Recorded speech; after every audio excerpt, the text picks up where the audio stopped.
faire des décorations de Noël avec de la pâte à sel. Donc je vais t'expliquer comment faire ta pâte à sel et je vais te montrer aussi comment tu peux la décorer pour faire une décoration de Noël pour ton sapin ou pour donner en cadeau à quelqu'un. Pour faire ta pâte à sel, tu vas avoir besoin de farine. Moi j'ai déjà calculé la quantité de farine que j'avais besoin. Donc on va avoir besoin de farine, de sel, de l'eau, une tasse à mesurer, quelque chose pour mélanger. Moi j'ai pris une cuillère. On va avoir besoin de billes pour la décoration, de ciseaux et de la corde.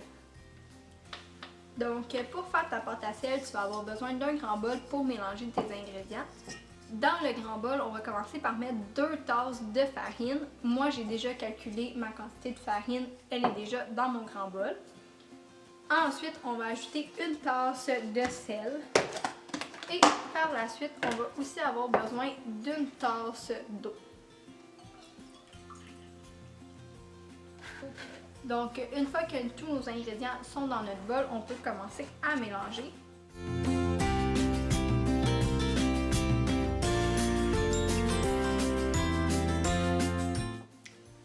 Donc après avoir mis ma tasse d'eau, ma pâte de sel est encore trop sec puis elle se mélange pas, elle est encore en plein de petits morceaux. Fait que pour avoir une belle pâte que je peux utiliser comme de la pâte à modeler, je vais rajouter un peu d'eau pour l'aider puis je vais continuer à mélanger.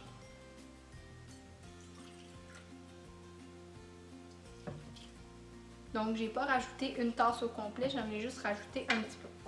Donc maintenant qu'on a notre boule de pâte à sel, on va pouvoir faire dans le fond notre sculpture. Qu'est-ce qu'on veut faire comme décoration de Noël? Moi je vais faire un sapin. Donc je vais me prendre un bout de pâte et je vais me faire ma forme de sapin. Donc maintenant que j'ai terminé ma forme de sapin de Noël, je vais la décorer avec des billes. Donc je vais mettre les billes sur la pâte à sel. C'est important que notre forme ne soit ni trop épaisse ni trop mince. Parce que si elle est trop épaisse, elle va avoir de la misère à sécher. Et si elle est trop mince, ben elle va se casser.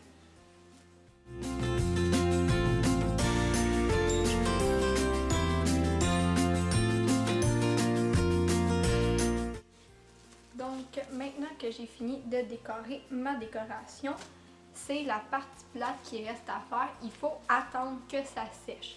La pâte à sel, ça sèche vraiment lentement, donc ça peut prendre plusieurs jours avant que ça sèche, même jusqu'à une semaine. Donc je te conseille de trouver un petit coin chez toi où est-ce que personne ne va y toucher, puis de le laisser là pendant une semaine pour attendre que ça soit complètement sèche. Donc si tu fais une décoration à mettre dans ton sapin, n'oublie pas de percer un trou en haut de ta décoration. Comme ça, quand ça va sécher, tu vas pouvoir découper une corde et l'accrocher dans ton sapin.